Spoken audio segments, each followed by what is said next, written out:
Cal Cagno. He's Burt McCracken. He's from The Used, and we are here backstage, Chill on the Hill. I'm whispering because there's about 30 people behind us that you can't see. Chill. Burt, you just got done watching Good Charlotte, man. How many times have you seen that band? So many. Probably not more than 100, but so good to see. We go back maybe 13, 14 years, so it's just so awesome to see people like me who for some reason or another have to be on the stage. It's incredible. And that's the thing. They did great too. It was an awesome show. That's what I want to talk about for a second. You've been in the game for 15 years, 15 plus years that we've known about you. Why are you still doing it?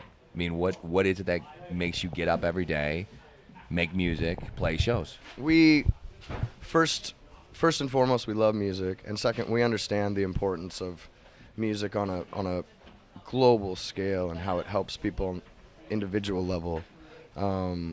So just to be a part of the music in general, like for me, music is my religion and my politic, my policy for life, and the thing that I have faith in is that people can have more fulfilled lives and find meaning in the small things, and I think music really helps. Art really helps that. So that's why I'm still here, is because I love music.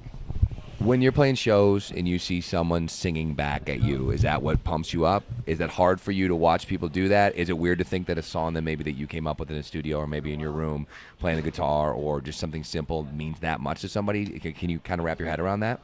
Yeah, I have a lot of heavy influences in my life as well, so I think that really translates, and it's the reason why it's so special on that individual level, is because it kind of creates I think it kind of eradicates boundaries, and if I truly believe that all humans are kind of related and connected in a way that we can't maybe conceive with our small, feeble brains to this point, but I think that individuality and all the things we're taught about how life works is kind of almost backwards and wrong. So in that moment where people are singing along or come together, that is a force. That's what I feel like humanity is. It's such a beautiful thing. Now, what about so deep and stony? No, it's too. Yeah, this is crunchy, man. Crunchy grooves. That's what we're doing. It's crunchy today. Burt, okay, so let's talk about the songs that you've obviously had throughout the years. Is there anyone, if you had to pick one, that you could gladly be done playing?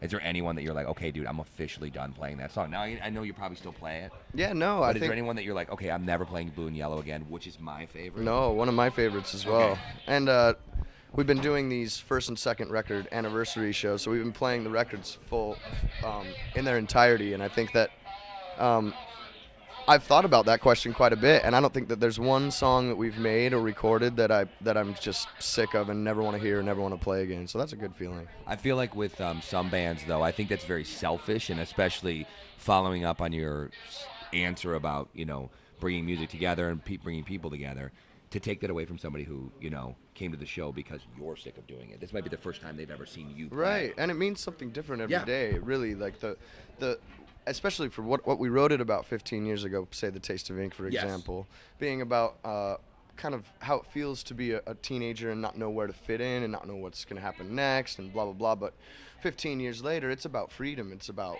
our power in the world, our voices, maybe our dollars that are our actual votes, because we don't have a vote or a say anymore. And it's incredible how messages kind of transcend time and space and become like something bigger.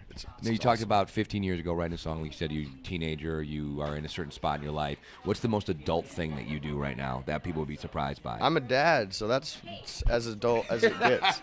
That is probably terrifying to hear, but I have a beautiful daughter, and she How old's your daughter? She loves The Used. She's almost 3. Okay, so does she know what you do for a living? Or does Yeah, she just think that you're well, I think you that go on the road and I have do a stuff? TV show in Australia too, and I think that so in her mind, I did everybody's not know you had a TV show in everybody's Australia. on TV and everybody sings and everybody, you know what I mean? We communicate a lot on the phone, so I think she thinks everybody kind of lives in the phone and the TV and the world of that.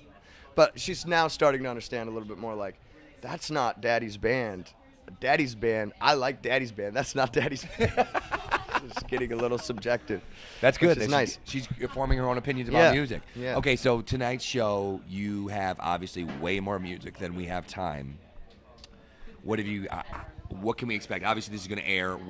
This will come out after the show's already happened, so we will already know the answer. Well, how do you decide what makes the cut and what doesn't? 2 nights ago was our 12-year anniversary of In Love and Death.